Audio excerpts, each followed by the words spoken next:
প্রবাসে যাওয়ার এক সপ্তাহ আগে যখন আমার স্বামী সব ব্যাগপত্র গোছাচ্ছিল তখন আমাকে বলল, তুমি কোনো টেনশন করো না, এবার গিয়েই কিন্তু তোমাকে নেওয়ার ব্যবস্থা করব। তখন আমি 3 মাসের প্রেগনেন্ট ছিলাম। এমন সময় আমাকে রেখে আমার স্বামী প্রবাসে পাড়ি জমায়। এরপর মাসখানেক আমার সাথে যোগাযোগ রেখেছিলেন, তাও ঠিক মতো কথা বলতো না। আমি যখনই ফোন দিতাম তখনই কাজের অজুহাতে আমাকে ব্যস্ততা দেখাতো। এভাবে কিছুদিন কাটার পর আমার স্বামী আমার সাথে আর কোনো যোগাযোগই রাখে না। তাকে ফোন করে পাওয়া যায় না, আবার ফোনও বন্ধ। ব্যাপারটা খুবই অস্থির লাগতেছিল। আমি সব ঘটনা আমার শ্বশুর শাশুড়িকে জানাই। আমার শ্বশুর শাশুড়িও ঠিক মতো কোনো উত্তরই দিতে পারলো না। এরপর তার যত বন্ধু বান্ধব আছে সবার মাধ্যমে তার খোঁজ লাগাই, কিন্তু কেউ কোনো উত্তরই দিতে পারেনি। আমার স্বামী কোথায় আছে, কেমন আছে, কিভাবে আছে তা জানার আমি অনেকবার চেষ্টা করেছি। তার সাথে অনেক যোগাযোগ করার চেষ্টা করেছি, কিন্তু কোনোভাবেই যোগাযোগ করতে পারিনি। তার বেশ কয়েক মাস পর আমার কুলজোরে একটা কন্যা সন্তান এলো। আলহামদুলিল্লাহ, আমি বেশ খুশি ছিলাম। ভেবেছিলাম আমার যেহেতু মেয়ে সন্তান হয়েছে আমার স্বামী শুনলে খুবই খুশি হবে, কিন্তু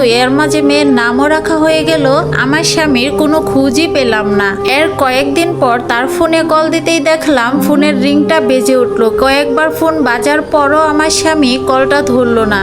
এভাবেই বেশ কয়েকটা মাস কেটে যাচ্ছিল। এর মধ্যে আমার মেয়ের প্রথম কথা বলা, প্রথম হাঁটা, প্রথম মা বলে ডাকা সবকিছু আমি একাই উপভোগ করছিলাম, কিন্তু তার বাবাকে এসব দেখানোর কোনো সুযোগই হয়ে ওঠেনি। একটা বছরে একটা মানুষ কিভাবে এমন উধাও হলো তার কোনো খুঁজই পেলাম না। সে কি আমার সাথে কোনো কারণে কোনো বিষয়ে রাগ করেছে? তার মা বাবা বন্ধু বান্ধব কেউ আমাকে কোনো কিছুই জানায় না। তার মা বাবা বন্ধু বান্ধবকে জিজ্ঞেস করলে শুধু তারা বলে আমরা কিছুই জানি না। কিন্তু এর মাঝে আমার শাশুড়ি বহুবার চেষ্টা করেছে আমাকে ওই বাড়ি থেকে তাড়ানোর। এইসব শুনে আমার বাবা আসে আমার শ্বশুর বাড়িতে। আমার বাবা আমাকে নিয়ে চলে যেতে চাই, কিন্তু আমি যেতে চাই না, কারণ আমার স্বামী হয়তোবা কোনো বিষয় নিয়ে আমার সাথে রাগ করেছে, কিন্তু একদিন না একদিন তার রাগ হয়তোবা ভাঙবে। রাগ কমলে অবশ্যই সে আমার সাথে যোগাযোগ করবে। তারপর আমার বাবা আর আমাদেরকে নিয়ে যেতে পারেনি।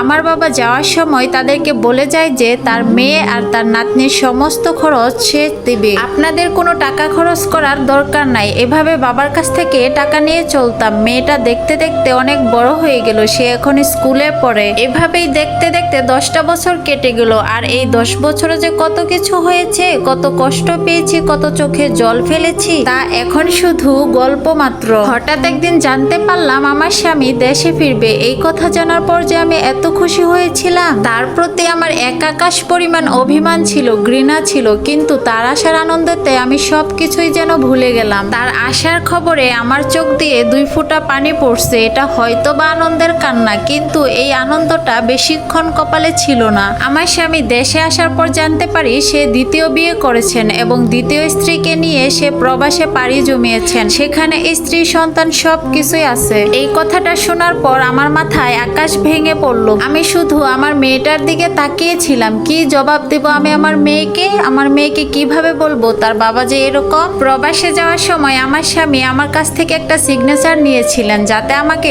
প্রবাসে নিয়ে যেতে পারে। মূলত ওই সিগনেচারটা ছিল দ্বিতীয় বিয়ের পারমিশনের। আর এই ঘটনাটা আমার শ্বশুর শাশুড়ি, তার বন্ধু বান্ধব, ননদ ননাস সবাই জানতো। এই ঘটনাটা শোনার পর আমার শরীর এতটা খারাপ হয়ে যায় আমি বারবার জ্ঞান হারাই। 2 দিন আমি কোনো দানা পানি মুখে নিতে পারিনি। একটু সুস্থ হওয়ার পর 10 বছরের মেয়েটাকে নিয়ে সাথে সাথে আমি আমার বাবার বাসাতে চলে যাই। আমার মনে মনে এতদিন যে আমার স্বামীর জন্য এত এত প্রশ্ন ছিল, সে এতদিন কোথায় ছিল, কি করেছে, কেন অভিমান করেছে, তার মেয়েকে কেন দেখেনি, তার মেয়ে কতটুক বড় হয়েছে, সব ভিডিও আমি করে রেখেছিলাম। আমার স্বামী আসলে তাকে আমি দেখাবো, কিন্তু হায় আফসোস, কিছুই আর হলো না। অনেক কষ্ট পেয়েছিলাম সেদিন আমি। আমার স্বামী দেশে আসার পর মাত্র কয়েক মিনিট কথা বলেছিলাম এইসব নিয়ে। আমি যখন রাগ করে আমার মেয়েকে নিয়ে বাবার বাসাতে চলে আসি তখন নাকি আমার স্বামী অনেক রাগ করেন। সবাইকে নাকি সে বলে এভাবে মেয়েকে নিয়ে একেবারে বাবার বাড়িতে চলে যাওয়াটা আমার ঠিক হয়নি। আমি খুবই অভদ্র, আমার মতো স্ত্রীকে সে রাখবে না, সে আমাকে ডিভোর্স দিতে চায়।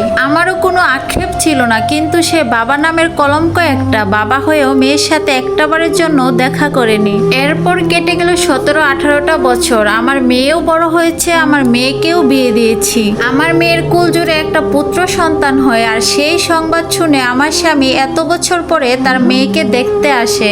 আমার মেয়েটাও তার বাবার প্রতি অত রাগ করেনি, কারণ তার বাবার এত সব কাহিনী আমি কখনোই তাকে বলিনি। আমার মেয়ের মুখ থেকে শুনেছি তার বাবা বাবা নাকি এখন আমার সাথে দেখা করতে চায়, আমার সাথে একটু কথা বলতে চায়। তার বউ বাচ্চারা নাকি এখন আর তার খোঁজ নেয় না, খোঁজ না নেওয়ারই কথা, কারণ প্রবাস জীবনে সে যত টাকা পয়সা ইনকাম করেছে সবকিছুই সে তার ওই বউয়ের নামেই করেছিল। বউটা নাকি দেখতে অনেক বেশি সুন্দরী, বউ যা বলতো তাই সে করতো। আজকালের পরিবর্তনে সেই বউ নাকি তাকে এখন ছেড়ে চলে গেছে। আর যাই হোক, এমন পুরুষের ছায়াও আমি আর পাড়াতে চাই না। আর এই স্টোরিটা একটা আপুর কাছ থেকে